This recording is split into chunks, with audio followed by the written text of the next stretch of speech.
मेरा एक प्रश्न है, आदित्यनाथ योगी जी जो एक मठ के मठाधीश हैं, क्या वो यहाँ पर अलाउ कर देंगे कि कोई और जाकर के अंदर किसी दूसरे पंथ का व्यक्ति जाकर के अंदर सेवा पूजा करेगा? एक तो कॉरिडोर, और अब कॉरिडोर के ऊपर ठाकुर जी के मंदिर पर अधिग्रहण, जिसमें ये एक एक्ट ले आए हैं। जिस पुल को चढ़ के श्रद्धालु यहाँ पर अंदर वृंदावन में घुसेगा इस बांके बिहारी जी के लिए, तो यहाँ आप कॉरिडोर बना रहे हैं। भाई साहब, कॉरिडोर बनाने की आवश्यकता क्यों पड़ रही है? पीआईएल में रिक्वेस्ट कुछ होती है, लेकिन जज साहब सुनना शुरू कर देते हैं कि 2 लोग मर गए और कॉरिडोर बनाइए।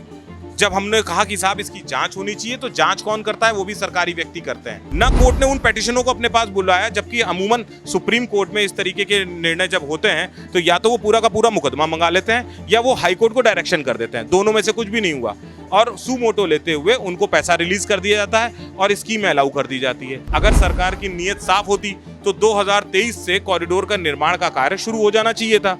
आज 2 साल निकल गए यहाँ पर, ठीक, लेकिन कॉरिडोर का निर्माण नहीं हुआ। 26 तारीख को रातों रात एक एक्ट ले आते हैं, वो एक्ट भी ऐसा कि राज्यपाल महोदया का। अब बात करते हैं कॉरिडोर की। कॉरिडोर आया, बात हुई, विवाद हुआ, सरकार से बातचीत चल रही है, प्रशासन से बातचीत चल रही है। कॉरिडोर लाने की जब आप कह रहे हैं कि ये व्यवस्था जो है तो बहुत छोटी मोटी व्यवस्था है, नाली में पानी भरना, लाइटें लगवाना, ये तो पार्षद भी काम करवा सकते हैं। जब उन तक के काम नहीं हो रहे, सरकार कॉरिडोर की व्यवस्था कहाँ से ला रही है? देखिए, कॉरिडोर को लेकर के यहाँ पर 2 चीजें हैं। एक तो कॉरिडोर, और अब कॉरिडोर के ऊपर ठाकुर जी के मंदिर पर अधिग्रहण, जिसमें ये एक एक्ट ले आए हैं। कॉरिडोर की जो व्यवस्था चल रही है उसमें मैं आपको स्टार्टिंग से बताता हूँ कि ये कॉरिडोर की आवश्यकता क्यों पड़ी। कॉरिडोर की आवश्यकता सरकार को ऐसा लगता है हादसे हो रहे हैं। एक हादसा हुआ जन्माष्टमी पर। हमारे यहाँ व्यवस्था यहाँ पर 2 तरीके से चलती है। पहली व्यवस्था चलती है सिविल जज जूनियर डिवीज़न के माध्यम से। वो तब चलती है जब सिविल जज जूनियर डिवीज़न चार्ज में होते हैं। इसका मतलब प्रबंध कमेटी चार्ज में नहीं है। एज पर कोर्ट ऑर्डर, अगर मंदिर की प्रबंध कमेटी चार्ज में नहीं है तो ऑटोमेटिकली सारी चीज़ें सिविल जज जूनियर डिवीज़न या तो स्वयं संभालेंगे या अपने द्वारा निर्धारित नियुक्त करे हुए किसी रिसीवर से। यहाँ सिविल जज जूनियर डिवीज़न 2016 से कार्य कर रहे हैं, क्योंकि 2016 की जो प्रबंध कमेटी थी उनकी वर्किंग पर हाई कोर्ट से स्टे है। उस प्रबंध कमेटी का पार्ट मैं भी हूँ एज ए उपाध्यक्ष, लेकिन हमारे ऊपर हाई कोर्ट का स्टे है हमारी वर्किंग पर। वो हमारा एक इंटरनल मैटर है, जिसका जो है मैटर सारा हाई कोर्ट में पेंडिंग चल रहा था।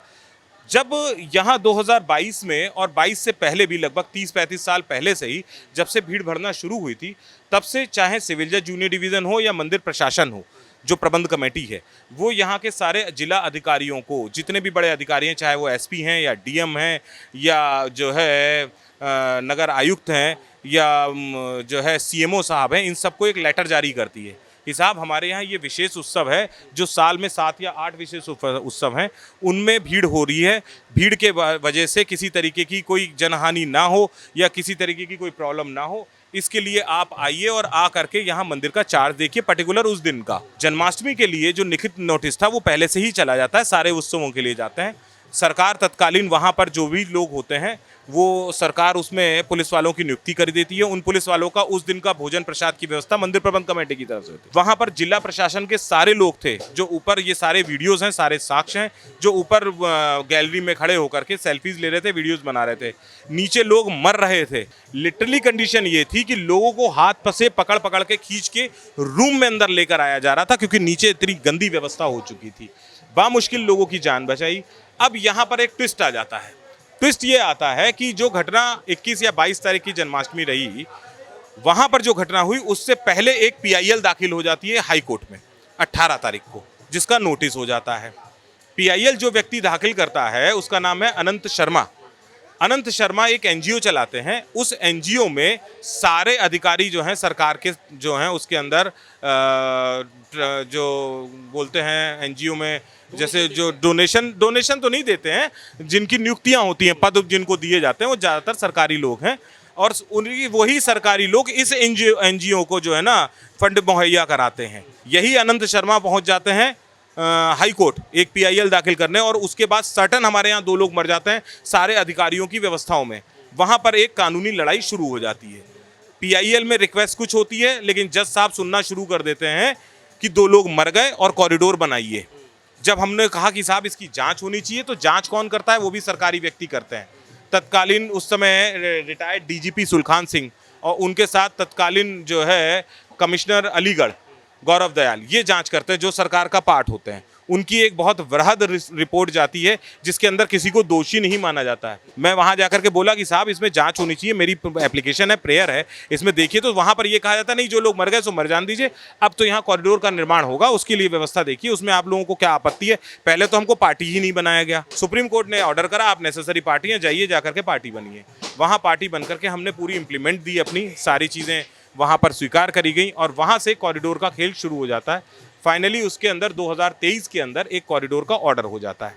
उस कॉरिडोर में मौखिक कंसेंट होती है इस शर्त पर कि जो सुलखान सिंह रिपोर्ट है इसमें 3 चरण हैं, अल्पकालीन, मध्यकालीन और दीर्घकालीन। अगर पहले 2 चरण को पूरा कर लेते हैं और फिर भी आवश्यकता होती है तब दीर्घकालीन पर आइए, इस बाबत कंसेंट दी गई मौखिक। लेकिन वहां पर ऑर्डर में इनको पूरा कॉरिडोर बनाने के लिए कॉरिडोर और कॉरिडोर के लिए स्कीम दोनों चीज़ की अप्रूवल दे दिया गया, पैसा देने के लिए मना कर दिया गया। क्योंकि कोर्ट में बार बार ये पूछा जा रहा था कि आपके कॉरिडोर जो आपने बनाया उस कॉरिडोर में बाकी कॉरिडोरों में पैसा कितना लगा। जो बाकी 3 कॉरिडोर आपने, सरकार ने, बीजेपी की नहीं बनाए, उत्तर प्रदेश में 2 बनाए, ठीक, उत्तर प्रदेश में भी 3 बने क्योंकि विंध्याचल भी ऐड हो गया, तो उसमें सरकार का कितना पैसा था। आपको मंदिर के लिए अगर आपको कॉरिडोर बनाना है तो जमीन खरीदने के लिए आप मंदिर का पैसा क्यों लेंगे, इस बाबत उन्होंने मना कर दिया। कॉरिडोर का ऑर्डर हो चुका था, 2023 से लेकर आज 2026 आ गई, आपने कॉरिडोर बनाने में 1 मील का पत्थर भी नहीं रखा। क्यों नहीं रखा, यहाँ पर ये बहुत बड़ा सवाल है। अगर सरकार की नीयत साफ होती तो 2023 से कॉरिडोर का निर्माण का कार्य शुरू हो जाना चाहिए था। आज 2 साल निकल गए यहाँ पर, ठीक, लेकिन कॉरिडोर का निर्माण नहीं हुआ। सरकार ने फिर एक चाल चली। अब जो चाल चली वो चली कि एक प्राइवेट सूट 2 व्यक्तियों के बीच का, उसमें घुस करके और अपने लिए मंदिर के अंदर घुसने का चार्ज जिसे बोलते हैं और पैसा दोनों रिलीज करा लिया। वो कैसे कराया कि गोवर्धन के मैटर का एक सूट सुप्रीम कोर्ट चला गया। सुप्रीम कोर्ट ने यहाँ के जिला जज से ये पूछ लिया कि यहाँ ऐसे कितने मंदिर हैं जिनमें डिस्प्यूट चल रहा है। सुप्रीम कोर्ट के आदेश पर यहाँ पता चला कि 197 मंदिर हैं छोटे बड़े मिला करके पूरे मथुरा डिस्ट्रिक्ट के अंदर जिनमें डिस्प्यूट है। जैसे ही 197 मंदिर की इनको भनक पड़ती है ये वहाँ पहुँच जाते हैं सुप्रीम कोर्ट में एक एप्लीकेशन लेकर के कि साहब हम जो हैं यहाँ नेसेसरी पार्टी हैं। साहब पूछते हैं आपका लोकस क्या है, बोले लोकस ये है कि ये जितने मंदिरों में डिस्प्यूट है हम इन सब मंदिरों को अधिग्रहण कर सकते हैं, हम सबका चार्ज ले सकते हैं। आप हमको जो है अगर प्रोवाइड करते हैं तो हम आपको जो है ये पूरा व्यवस्था जो हमारी तैयार है वो हम आपको पूरा दे देते हैं। कोर्ट उनको एप्लीकेबल कर देती है कि हाँ ठीक है, आप जो है जो भी आपका ये प्रोजेक्ट तैयार है वो दीजिए। वो प्रोजेक्ट था बांके बिहारी मंदिर का। प्रोजेक्ट के साथ में 2023 का ऑर्डर भी लगाया जाता है कि साहब ये पूरा प्रोजेक्ट हमारा तैयार है। ये नहीं बताया जाता कि हमने करा कुछ नहीं है इसके अंदर, है ना, इतने साल में हमने करा कुछ नहीं है, लेकिन हमारा प्रोजेक्ट पूरा तैयार है और वो प्रोजेक्ट के लिए हमको पैसे की दरकार है ताकि मंदिर के आसपास की ज़मीन खरीदनी है तो हमको अप्रूवल दे दिया जाए। भगवान जाने कोर्ट को कैसे, जबकि ऑलरेडी हाई कोर्ट में जो है इन सब चीज़ों की पेटिशन की सुनवाई चल रही है, ना तो कोर्ट ने नोटिस दिया ना कोर्ट ने उन पेटिशनों को अपने पास बुलाया। जबकि अमूमन सुप्रीम कोर्ट में इस तरीके के निर्णय जब होते हैं तो या तो वो पूरा का पूरा मुकदमा मंगा लेते हैं या वो हाई कोर्ट को डायरेक्शन कर देते हैं, दोनों में से कुछ भी नहीं हुआ। और सुमोटो लेते हुए उनको पैसा रिलीज कर दिया जाता है और स्कीम अलाउ कर दी जाती है। जैसे ही स्कीम अलाउ होती है हमें खबर लगती है उस बारे में तो हम इसके लिए एक एमए डालते हैं। एमए जब वहाँ पर डल जाती है तो सरकारी तंत्र है, उनको पता है कि कौन वकील है क्या है। उन्होंने हमारी एमए भी निकलवा ली जिसमें कानूनन तथ्य जो थे वो हमारे मजबूत थे उसमें। तो रातों रात 26-27 तारीख की डेट थी और 26 तारीख को रातों रात एक एक्ट ले आते हैं। वो एक्ट भी ऐसा कि राज्यपाल महोदया का टेनोर पूरा हो चुका है, नई शपथ उन्होंने ली नहीं है, एक कार्यपालक राज्यपाल हैं। जितना मुझे समझ है और जितना मुझे बताया गया है कि कार्यपाल जो राज्यपाल होती हैं वो एक नॉर्मल वर्क करती हैं, एक्ट वगैरह के लिए विषम परिस्थितियों में वो एक्ट पर साइन कर सकती हैं। तो यहाँ 26 तारीख को, जब 27 तारीख को सुप्रीम कोर्ट में डेट हेयरिंग पर थी, तो 26 तारीख को ऐसी कौन सी विषम परिस्थिति आ गई कि रातों रात आपको मंदिर का अधिग्रहण करना पड़ गया। और सुबह जब कोर्ट में सुनवाई होती है तो आपके सरकारी वकील को बड़ी डांट पड़ती है और डांट पड़ने के बाद में जैसे ही डांट पड़ना चरम पर पहुंचता है तो तुरंत आपके सरकारी वकील एक एक्ट निकाल कर दिखा देते हैं कि साहब हमारा कोई लेना देना नहीं है, जो कॉरिडोर वाला जो आपने जो पैसे देने वाला जो ऑर्डर भी था वो भी इन्फ्रेक्चस हो गया और हम जो है अब तो ये एक्ट आ गया जो एक्ट प्राइवेट है, अब वो संस्था देखेगी, हमारा तो कोई रोल नहीं है इसके अंदर। कोर्ट कहती है ऑल राइट, आप इसको रिकॉर्ड पे लेकर आइए और पेटिशनर को इसकी कॉपी दीजिए। बात यहाँ आ गई और उसमें जुलाई की डेट लग गई, 29 जुलाई। ठीक, अब जब इस एक्ट की कॉपी हमको मिलती है जो कि गजट हो चुकी है, तो ये कहीं से भी प्राइवेट एक्ट तो है ही नहीं, ये प्राइवेट ट्रस्ट नहीं है, कारण भाई जब प्राइवेट है, प्राइवेट ट्रस्ट है, आपने बना दिया, तो फिर उसमें नियुक्तियां सरकार क्यों करेगी? पहला क्वेश्चन कि सरकार नियुक्तियां करने वाली हो कभी। अब इसमें इनके अधिकारों को चरम पर पहुंचा दिया गया। इतनी पावर हो गई कि जो हमारे टेनोर हैं, जो 500 साल से हम जिन टेनोर पर चल रहे हैं, उन टेनोरों में वो चेंजेस कर सकते हैं। यहाँ पुजारियों की नियुक्ति होना शुरू कर देगी। साहब, ठाकुर जी हमारे निज हैं, परंपरागत रूप से हम लोग सेवा करते चले आ रहे हैं। हम किसी बाहर के दूसरे व्यक्ति जो दूसरी संप्रदाय का है, हम उनको क्यों घुसने देंगे अंदर? क्या, मेरा एक प्रश्न है, आदित्यनाथ योगी जी जो एक मठ के मठाधीश हैं, क्या वो यहाँ पर अलाउ कर देंगे कि कोई और जाकर के अंदर, किसी दूसरे पंथ का व्यक्ति जाकर के अंदर सेवा पूजा करेगा? कोई नहीं करने वाला। लेकिन हमारे यहाँ इन सब चीज़ों को पूरी तरीके से खोल दिया गया है कि नहीं, हम कुछ भी कर सकते हैं। कॉरिडोर में आप इस जगह की 5 एकड़ जमीन को तहस नहस कर दोगे। जिन गलियों को मैंने आपको दिखाया, ये गलियाँ आज की नहीं है, ये गलियाँ पुराने समय की हैं। आज की ये गलियाँ नहीं है, समय के साथ स्वरूप बदल गया है। ये कुंज गलियाँ थी, अब ये कुंज गलियों में हमारी आस्था जुड़ी हुई है। संविधान की धारा 25 और 26 के तहत हमको हमारे आस्था के साथ में खिलवाड़ ना हो, इसलिए हमको प्रोटेक्ट किया गया है 25 और 26 के अंदर। यहाँ हमारी आस्था के साथ खिलवाड़ हो रहा है, हमारे संवैधानिक जो हमको अधिकार मिले उनका हनन किया जा रहा है मंदिर के अंदर इस एक्ट के तहत ला करके। अब प्रोजेक्ट पे बात आती है। सरकार का पूरा प्रोजेक्ट जो है वो यमुना पार है। यहाँ पर इन्होंने 2 व्यवस्था कर दी, जो मैंने आपको अभी पूर्व में भी बताया था कि ये वृंदावन में अंदर आने के 2 ही रास्ते हैं, या तो एक्सप्रेसवे या NH2। इन्होंने NH2 को एक्सप्रेसवे से जोड़ दिया है, वाया पुल जोड़ रहे हैं। ये यमुना पे 4 ब्रिज बना रहे हैं, इसमें से एक सिग्नेचर ब्रिज होगा।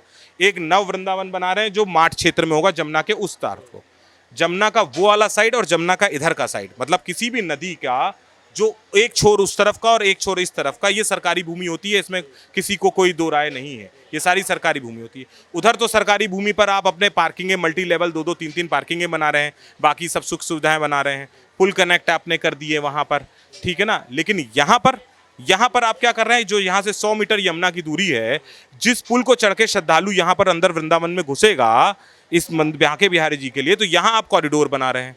भाई साहब, कॉरिडोर बनाने की आवश्यकता क्यों पड़ रही है? हम तो कह रहे हैं कि पहले रजिस्ट्रेशन करिए, आप जो डेवलप कर रहे हैं यमुना के किनारे डेवलप करिए, इन्हीं कुंज गलियों में से सेक्शन वाइज लोगों को लीजिए। मंदिर के अंदर व्यवस्था हम संभाल रहे हैं, हमने एडमिशन दे रखा है लिखित तौर पर कि हम मंदिर के अंदर ठाकुर जी के गर्भगृह को से बाहर उनको लेके आएंगे, मंदिर को सेंट्रलाइज करेंगे, मंदिर के अंदर क्यू सिस्टम करेंगे, दर्शन व्यवस्था बढ़ाएंगे। तो जब हमने सब चीज़ एडमिट कर रखी है आपकी, तो फिर ये तोड़फोड़ किस वजह से? क्यों आप पुरातन को तोड़ना चाहते हो? तो वृंदावन में बचेगा क्या? यहाँ जो आदमी आ रहा है इन कुंजगुलियों को देखने ही आ रहा है। इससे बढ़िया तो ये, हमने सरकार से ये कहा कि भाई आप यहाँ तोड़फोड़ ना करिए। हमारे मंदिर का इतिहास है कि 8 बार शिफ्ट हो चुका है, 8वीं बार यहाँ पर आए हैं, हम यहाँ से शिफ्ट कर जाते हैं। आप पूरे वृंदावन में आपके पास सरकारी भूमि बहुत है, आप हमको सरकारी भूमि दे दीजिए, हम उसको परचेज कर लेते हैं अपने ही पैसों से। जैसे हमारे पूर्वजों ने इस मंदिर का निर्माण कराया था, हम फिर से निर्माण करा लेते हैं, ठाकुर जी को हम वहाँ शिफ्ट कर लेते हैं। जैसा मंदिर आपको बनवाना है और जितना बड़ा बनवाना है वो आप हमें बताइए, हम आपसे पैसा भी नहीं मांग रहे हैं, हम अपने व्यवस्था से अपना वो मंदिर का निर्माण कर लेते हैं, इतना सहयोग और कर लेते हैं। लेकिन आपके ये बात भी नहीं समझ में आ रही है, आपको लग रहा है नहीं मंदिर तो यही रहेगा साहब, ये कोई कृष्ण जन्मभूमि राम जन्मभूमि है, मंदिर यही बनेगा। क्यों नहीं शिफ्ट कर सकते? जब हमारा इतिहास है, जब हमारे यहाँ के गोस्वामी ये कह रहे हैं कि हाँ आप शिफ्ट कर सकते हैं, तो फिर आपको क्या प्रॉब्लम आ रही है? आप क्यों जिद पड़ा रहे हुए हैं कि नहीं आपको ये तोड़ना ही है, हमको तो श्रद्धालुओं की इतनी चिंता है तो आप वो भी कर सकते हैं। बिल्कुल बिल्कुल, हम तो श्रद्धालुओं के लिए ही ये सब चीजें कह रहे हैं, तो हम सरकार से लड़ नहीं सकते हैं। हमने तो इसलिए स्पष्ट कहा कि साहब हम नहीं लड़ सकते हैं, आपको मंदिर का पैसा चाहिए, मंदिर की बिल्डिंग चाहिए, हमारे घर चाहिए, हम आपको पूरे तन मन धन से सब दान दे के चले जाते हैं। और अगर आप हमें सरकारी भूमि दे देते हैं तो हम कहीं और मंदिर बना लेते हैं, नहीं देंगे तो हम अपनी निधि, क्योंकि हम ये कहा जाता है ब्रज में कि जब घर के अंदर आग लगती है तो सबसे कीमती चीज़ को बढ़ाई जाती है। हमारे घर में तो आग का बवंडर घूम रहा है, तो हम अपनी निधि को, जिस पर हमारा अधिकार है, हम उनको ले करके जहाँ पूरे भारतवर्ष में हमें स्थान मिलेगा हम वहाँ जाएंगे, फिर से मंदिर बनाएंगे। और रहे ठाकुर जी के भक्तों की बात, तो जो ठाकुर जी के भक्त जो है सैकड़ों किलोमीटर से यहाँ तक आ रहे हैं, वो थोड़ा और आगे आ जाएंगे, कौन सी परेशानी आ रही है उसके।